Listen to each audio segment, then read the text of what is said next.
السلام علیکم ورحمۃ اللہ وبرکاتہ۔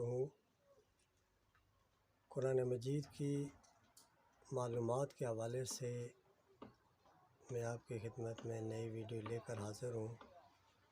تو دوستو، آپ کو معلومات کیسی لگی کمنٹ کر کے بتائیں، اور شروع کرتے ہیں آج کی اپنی نئی معلومات۔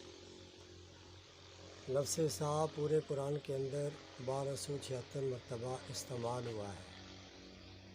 قرآن مجید کی 105 آیات ایسی ہیں جن کی ابتدا لفظ سا سے ہوتی ہے۔ قرآن مجید کی ایک آیت ایسی ہے جس کا اختتام لفظ سا پر ہوتا ہے۔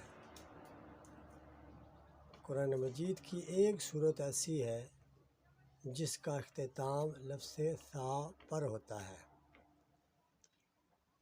ایک رکوع قرآن مجید کا ایسا ہے جس کی ابتدا لفظ سا سے ہوتی ہے، اور 3 رکوع قرآن مجید کے ایسے ہیں جن کا اختتام لفظ سا پر ہوتا ہے۔ تو دوستو، آپ کو یہ معلومات قرآن کے حوالے سے کیسی لگی تو کمنٹ کر کے بتائیں۔ اگر مزید معلومات قرآن کے حوالے سے حاصل کرنا چاہتے ہیں تو چینل کو سبسکرائب کریں، بیل کو آل پر کلک کریں، تاکہ جیسے ہی ہماری نئی ویڈیو اپلوڈ ہو تو اس کا نوٹیفیکیشن آپ کو مل سکے۔